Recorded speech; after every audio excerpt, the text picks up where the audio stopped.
Steve Biondolillo, welcome to the Bookshelf Conversations. Oh, glad to be here, Ron. Now, this is a little bit unusual, and I'm going to apologize to our viewers in advance for the few coughing breaks I will have to take, including right now. This is what the problem with live. In any case, so you are the founder of the National Baseball Poetry Festival, which is coming up at the beginning of May, May 7th to the 10th in Worcester, Massachusetts. So tell us about the origin story of that. So the origin story, there's sort of maybe two slices of it. How would someone who, if you look me up, looks to be a wrestler, wind up founding the National Baseball Poetry Festival? I mean, the truth is, though, my first sport in life and all the way through high school, more or less, was baseball, and I was a Division I college recruit, but in three sports: soccer, wrestling, and baseball. But baseball, to really pin it down on the first slice, the first story, was I think of it as the sport that rescued me. My dad had died when I was 6 years old. I was the first kid in the neighborhood who lost the father. But he'd given my brother and I this gift. We were out there with the gloves and the bats from the age of 3. And so, when he passed, I was sort of pretty talented. And by the age of 9, I was like the 9-year-old in the neighborhood that could play with teenagers. They could throw me out in the outfield and I could do a competent job. And it also gave me a place then to be and had some of the bigger kids, the older teens and whatnot, looking after me, in the neighborhood. And that was sort of a very, very important. And then when I was 9 and I went to, my mother had to give up my brother and myself. She had fallen on the hard times that one could expect in that situation or might expect. When I walked into the orphanage in my age group, 120 kids, in my age group, I was the best baseball player. And that's very protective, right? That's very protective. To be in with 800 kids in the orphanage, I'm in my group and I had that as a calling card walking in. Being a good athlete in a group of boys or men is always protective or a good thing. So that's the deep background story, so that people know I'm actually legitimately attached to baseball, right? And I was the first 14-year-old in high school to ever make varsity in my school. I was a 14-year-old, put me in at second base. My coach, Ron Berta, had caught for Kansas City. I had some pretty strong bona fides, and I said I was a D1 recruit. Put that on the side. So now pandemic time, very, very beginning. I'm sitting there, I'm looking at a magazine from the West Coast, and I stumble upon, here's the other side of the story. I stumble upon an article on the Fishermen Poets Gathering, right? It's a festival for fishermen poets. Hmm. And I'm thinking, oh, what? I mean, I was a literature major in undergrad and grad. And I'm thinking, how many poems about fish can I possibly think of? And then I go, what about fishing?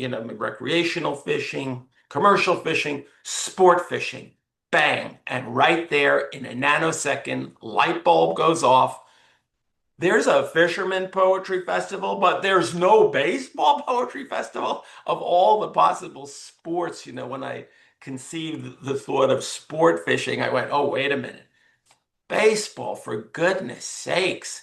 So many great baseball poems, and not the least of which, of course, was, everyone's initial baseball poem, Casey at the Bat. And here I sit in Massachusetts, a 30-minute drive from where Ernest Thayer grew up, born and raised in Worcester, who, of course, wrote Casey at the Bat in 1888. And so I said, okay, it all just fell into place. And my professional background, as you know, is in large scale special event fundraising. So I'm used to producing for 40 years. I've been producing large events all over the United States. And so it all clicked in. Right? It's logical, and on our events typically are very creative, large scale events, all clicked right in. And so that's the origin story. So this is going to be the fourth. So talk about the very first one. How did you arrange that? How did you uh, publicize it? Who came? things like that.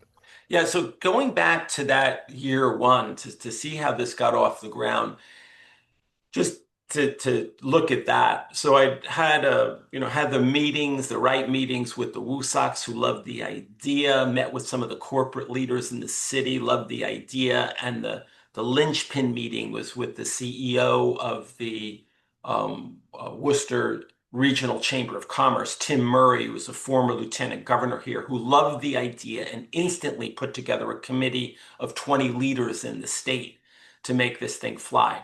So that was that side of it. And then, but to move the baseball poetry side of it, I've had a relationship with Mark Sickman, who's the founder of Baseball Bard, San Diego-based online outlet that publishes baseball poems. And so I'd had a couple of my poems published on Baseball Bard. So I knew Mark, called Mark. I said, Mark, could help drive the poets into the event in year one? We need someone who has a database of baseball poets. And Mark had about 300 or so, about 30 or 40 of whom were active. So Mark actually drove in about into the first year, half of the for those first 78 poets who made their submissions in year one. Mark brought those in, and then our local committee, the Worcester County Poetry Association, and local poets brought in the other 35, 40 baseball poets. And so that was year one. That's how we aggregated those poets. And of course, to have a relationship with the Woo Sox, the Worcester Red Sox, which are the Red Sox AAA franchise, is just brilliant because we were able to stage the events in what is really the newest, shiniest, best run AAA ballpark in America. I mean, if you haven't been up here, I would encourage anyone listening or viewing to say, get up here and take a look at this place. Just fabulous. And so all of the settings for it were, top shelf. We had a lot of people come in from out of town. I want to say in that first year, probably about 10 states represented. Last year that was the third year, about 16 states represented in terms of poets coming in for the weekend itself. The first 3 years it was only a 3-day event, and this year we've moved in the fourth year to a 4-day event. So that's how we did that in year one. Year two, we didn't change too many of the mechanics. In year three, we began to advertise to the larger poetry community in Poets and Writers, in New Pages, and a couple other places. So the numbers have expanded. We're this year, I think 315 submissions. Wow. Ready for this? Submissions from 42 states and 12 countries. Now, are all these people going to come, or what? No, all the Again, submitters won't come, but a lot of the winners winners, will yes. come. And so the winners know we've cast this thing in a very open, inclusive, democratic almost way. We have 20 winners and then 7 on deck. So on deck means honorable mention, but we call our honorable mentions on deck. So of those 27, there'll be a new crowd. So every year we grow the number of poets who come into the city for the 4-day festival itself. But certainly not all the submitters and not even all the winners will come in, but a good number will. And again, when you think that's 4 years worth of winners, we're up to over 100 poets coming in, which is a wonderful thing. Now, the submissions are open to all ages, correct? Yes, there are two contests. One is the adult contest. That deadline has now passed. That was March 27th was the deadline for the adult submissions. And the winners have already been selected and notified. We do a double blind process, which is interesting in our judging. 4 readers look at the 315 poems blind and then submit the 80 finalists to the judge blind. And then the judge selects the 27, the 20 winners, and the 7 on deck. But that said, for the listeners and viewers, submissions can be made year round. We already received the first adult submission for the 2027 contest. So anyone at any point can submit. And the other good thing about our contest, again, open, inclusive, want to make it easy. We're as much about building community, camaraderie, having fun, as we are about, a judged contest. You can make those submissions on a year-round basis, and they can be from previously published work. And what about the kids? The kids, that contest is still open right now, Ron. It's open until April 17th. And looking pretty good. It's looking pretty good now. We've got submissions from I think about 20 states from kids, which is great. And that's the one we give out the 60 winners, 20 elementary, 20 middle, 20 high school. And so we give out 60 awards for the kids. Now, the local kids show up, by the way, because one of the events inside the festival is a kids reading at the ballpark. So the kids come into the ballpark, and all the local kids, the kids that are within probably the six-state area, New England area, kind of come in, read their pieces. And then this year, for the first time, we're going to pipe in on Zoom, like we're doing. We're going to pipe in on Zoom the 20 or 30 kids from around the country who win so that we'll all be together in the same exact reading for kids, which It, is a it lot must of be fun. it must be a thrill for the adults. I imagine it's even a bigger thrill for kids to get this kind of exposure. Oh yeah, it is. It's a giant thrill, I think, for everyone. Our adult winners are a mix, by the way, because it's done blind. It's not all, the professional poets and the people with 22 books and 5 books and 6 books and, 15 published pieces. No, there's a good cross section of that. But there are people who are writing for the first time, who are actually cutting through, and their work is judged as compelling as any of the people who have been writing poetry for 30 years. So it's a wonderful open thing that way, with the 27 adult winners, 60 kid winners. And everyone gets something really nice. We're a publisher ourselves. So all of the adult poems, the winning poems get published on the baseballpoetryfest.org website. They get published there. And also for the adults next year, for the fifth anniversary, we'll do an anthology of the first 4 years, which would be then a book with 80 poems in it, 2020, 2020. So we'll do that. So we're a publisher. That's the main prize, I think, for the adults. But nevertheless, we give them a certificate Right. and a T-shirt. They get the T-shirt, and the kids get the certificate, the T-shirt, and a chance to read. So that's we don't publish the children's work, though. We don't do that. There's no access to that. Now, the thing that always bothered me is not the right word. Confused, perhaps, is what constitutes good poetry? Oh. So, okay, I mean, it seems very subjective. It seems it very is. subjective.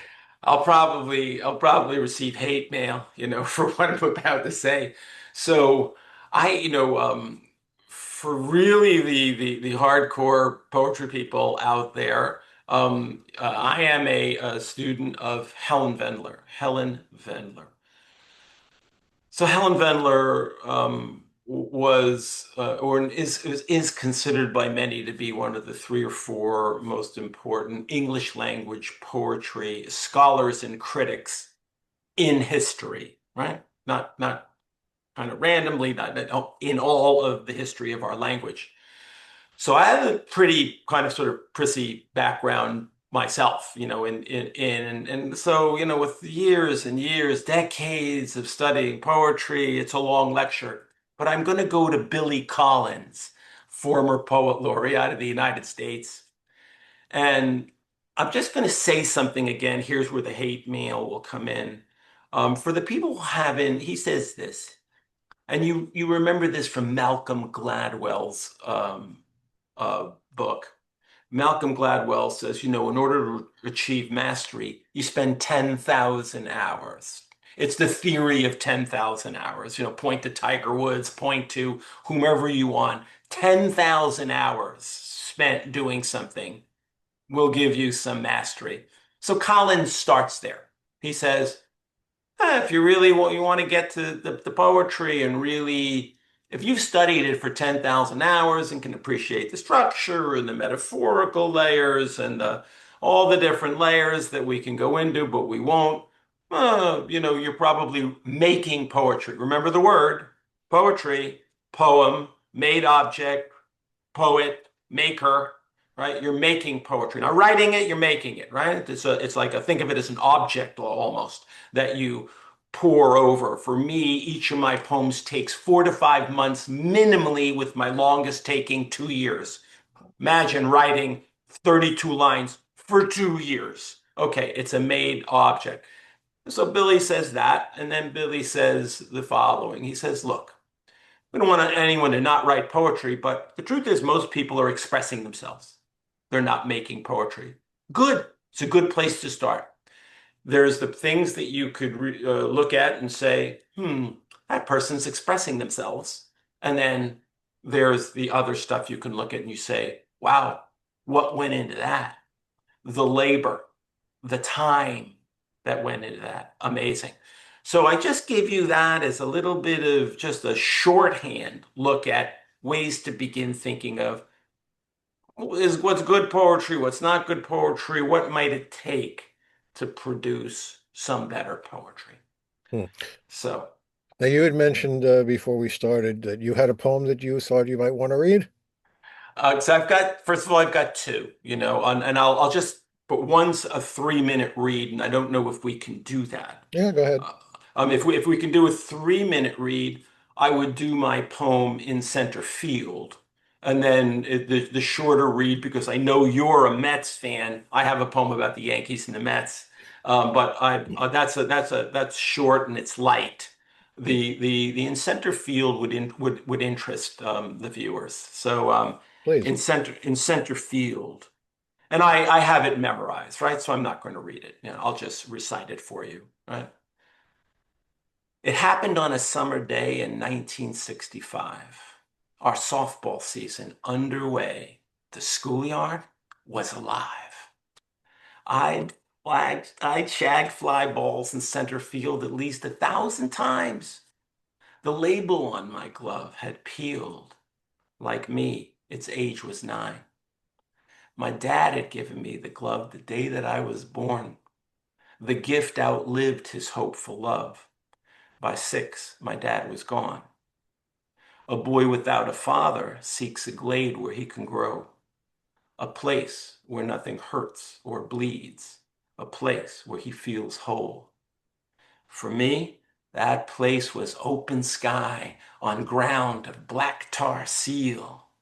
While others tried and left and right, I thrived in center field. And so it came to pass that day my solace was revealed. With ease I had made my umpteenth play, while others lurched and reeled. It melted through the sun's bright rays. I heard it, soft and clear. His voice, I heard it plain as day. His voice caressed my ears. My gift, my gift, the voice intoned right through the schoolyard din. My graceful body is my home is deep within. The revelation kissed my face and soothed my wounds inside.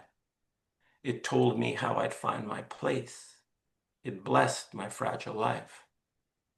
A boy without a father seeks a glade where he can grow, a place where nothing hurts or bleeds, a place where he feels whole.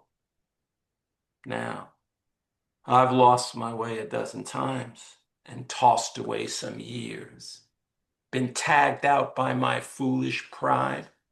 and gagged on my own jeers. I want to hear the voice again, to feel at home, to yield, purge vainglory and false pain, to be in center field. It's very powerful. How old were you when you wrote that? I wrote that when I was uh, 42, something like that. I was Hmm. 42 when I wrote that. Yeah. So that was So building up a long time. yeah, yeah, I wrote that a long time afterwards. I can give you the year actually too. I wrote it. Um, the year it was written was 2001. Hmm. An interesting time, right? In our country's history. Yeah. Interesting time. Hmm. 2001. Yeah. So that So are you one of the judges for the contest? Are you the absolutely judge? not. Nope, Okay. I'm out of it 100%. Nope. Uh-huh. I will, I mean, let's give credit where credit's due. So we have a national, the way the whole thing is run is with three large committees. We have the local organizing committee, which has an executive committee. We have a national poets committee, and then we have a national teachers committee.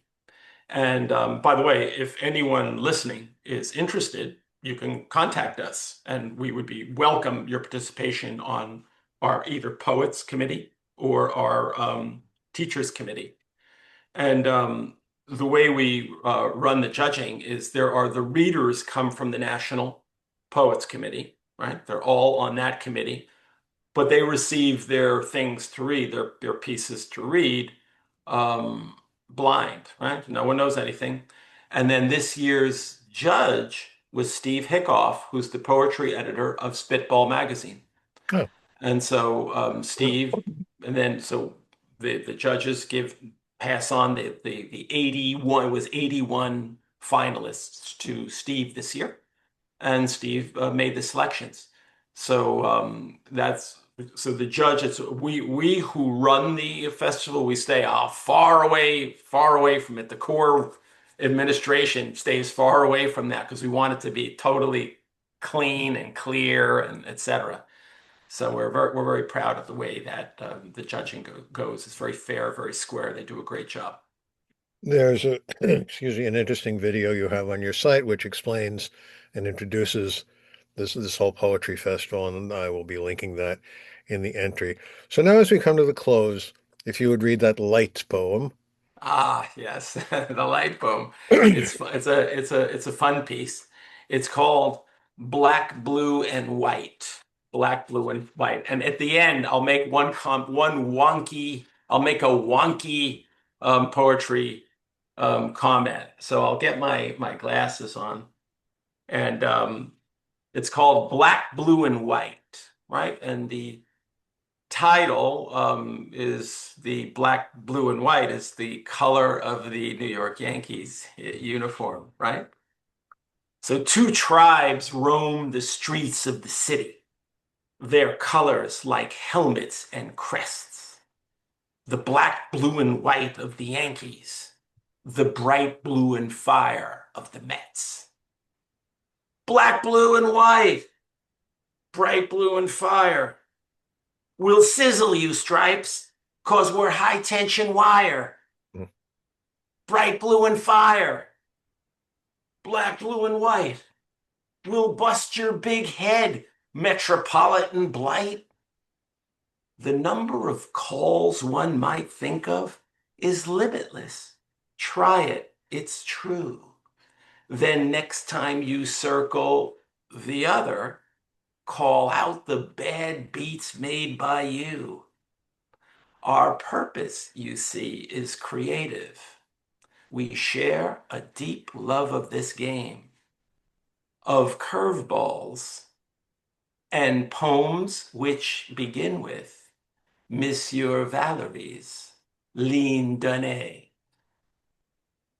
So So here comes the wonky part. here's the wonky part. So the wonky part is how do poems get started? So Monsieur Valerie is Paul Valery was a French poet, 19th century, early 20th century French poet.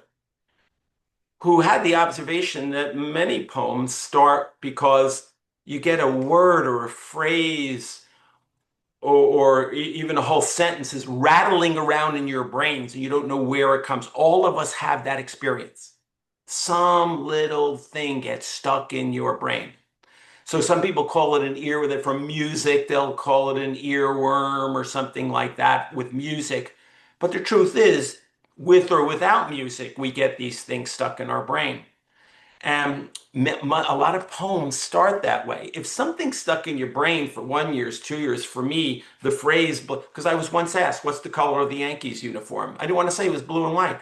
I said, wait a minute, it's darker than that. So I thought black, blue, and white. Ooh, that's kind of an interesting phrase. I thought it rattled around in my brain for 7 years. And then I was on the subway platform one day at Columbus Circle in the city. I saw on one side a group of kids come in the Yankee swag, and on the other platform, it was the whole group with the Mets. And it clicked into place. I went, that's what I'm going to do. I'm going to take that black, blue, and white. I'm going to create a phrase for the Mets, which I call bright blue and fire, which is pretty much captures the Mets colors, I think. And I said, we're going to do a little the rivalry, right? Because that's what baseball is essentially, tribes, right? Two tribes roam the streets of their city. Their colors like helmets and crests, meaning battle warriors. The black, blue, and white of the Yankees, the bright blue and fire of the Mets.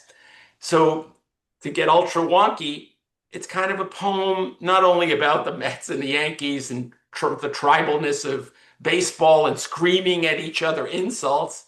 It's also a poem about the making of poetry and how poems come to be made.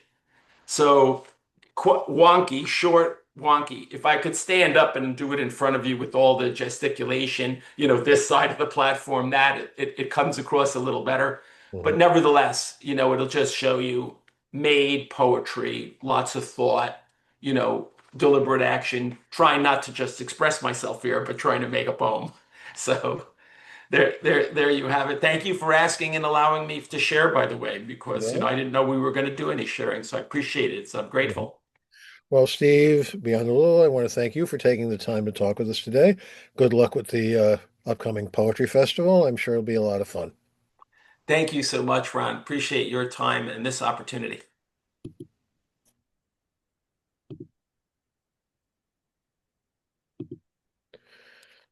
It's still recording, but that's okay because I haven't done this for a while, so I'm a little rusty. So I can Okay. fix this in the with the limited editing skills I have. If you don't mind my asking, Yeah. uh, where in Brooklyn did you grow up?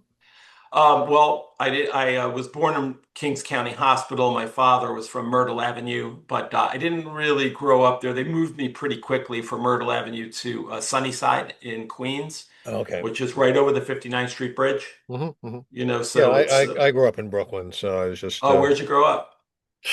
we didn't like we were always like one step ahead of the landlord. So Okay. I started in Ocean Hill, Brownsville, then we moved to Crown Heights, then we moved to Flatbush, Oh, wow. then Sheepshead Bay, and Oh, yeah, moved around you a lived lot. everywhere. Yeah, my wife lost her father when she was 6, so Oh. she Mm-mm-mm. grew up in Bensonhurst. So Mm-mm-mm. yeah, I get a little of that feeling Is of she loss. is she Jewish? Yes. Yeah. So I am too, right? I mean, No, I so did not. But yeah, yeah. My mother was a Kaplan. Yeah, my mother was oh, a was she? Kaplan. Yeah, Yeah. my mother. My mother was a Kaplan. Lower East Side, I totally different than wonder. I you. wonder if there's any family connection. I know absolutely nothing about my mother comes from Montreal. My father was from Russia. So his side is the Kaplan side, Yeah. and I don't know.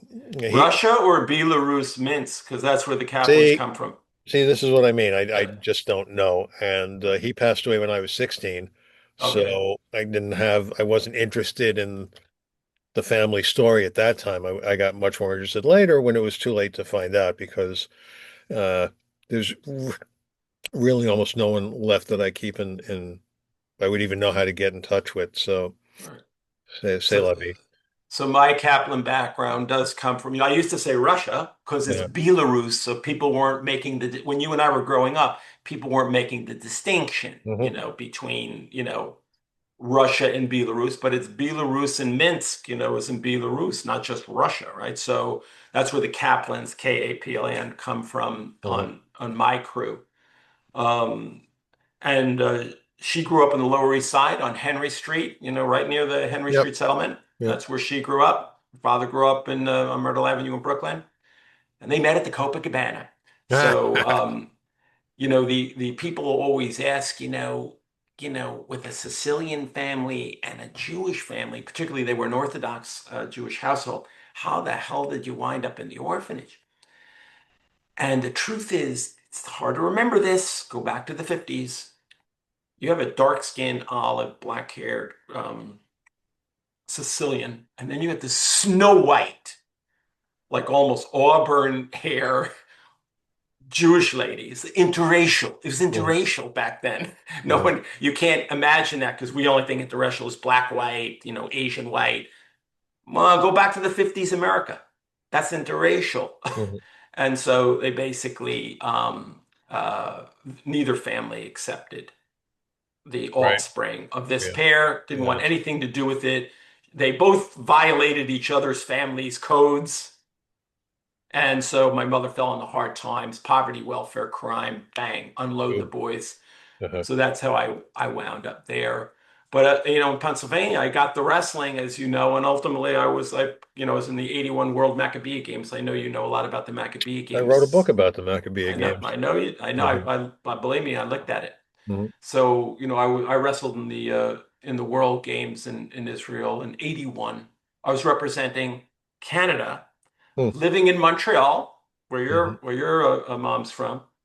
And I the coach there was the number one wrestling technician in all of North America in Montreal. The number one guy. No one in the United States was at the level of this guy. He was a defected Soviet Jew. Mhm. He was six-time Soviet national champion world medalist, defects to Canada, and developed, and particularly at the time, the most powerful wrestling organization in Canada for sure, and technically the most advanced club in North America. And I was there, and he elevated me to international class. Mhm. So I wrestled Glenn Goodman in the finals there. Glenn Goodman's is a gold medalist in the Pan Am Games. A lot of people don't understand. They think, oh, the Jewish Olympics, blah, blah. Hey, wait a minute. No, we all had to qualify our weight classes. And I know you know what that means. Most people don't. Hey, just because I beat all the other Jews in Canada, that doesn't mean anything. They make you qualify the weight class. They give you three, four tournaments. They say, if you win a medal at these three general open tournaments, then you've proven to me you are either national or international class. But just because you won the trials, you're the best Jew in the weight class. Who cares? Mhm. And that's the way they play it. Yeah. And so I had to go win a medal. I had to qualify the weight class in another one of the national tournaments, which I did. I was a silver medalist in a different national tournament. So that's true about most of us, right, who were there. So you look at Glenn, he was like a national Greco champion. He was a Pan Am Games gold medalist. I had two fourth place finishes in nationals, medals, and other national competitions. So it was pretty high level stuff in wrestling, at least in '81 when I was there. So, did Mhm. you go to one? Did you get to get on the No, ground? no, I never had when I was working on the book, it was in between. So, and by the time the next one came, I was just not going to be doing that. So, Got yeah. it. Mhm. All But right. Well, I'm going to be working on this. I'll try to get, we're going on vacation next week, so I'm going to try and get out before we go on vacation. And I will send you a link and do with it as you wish. And no, we'll probably put it right on our site here. We'll put it right here on the news. We'll put it at the top of the site so that people can get a listen. cool, cool. All right. Thanks, Steve. Appreciate it. Thank you, Ron. Take, If I can ever be a resource, let me know. thank you, sir. Take Of care. course. Thank you.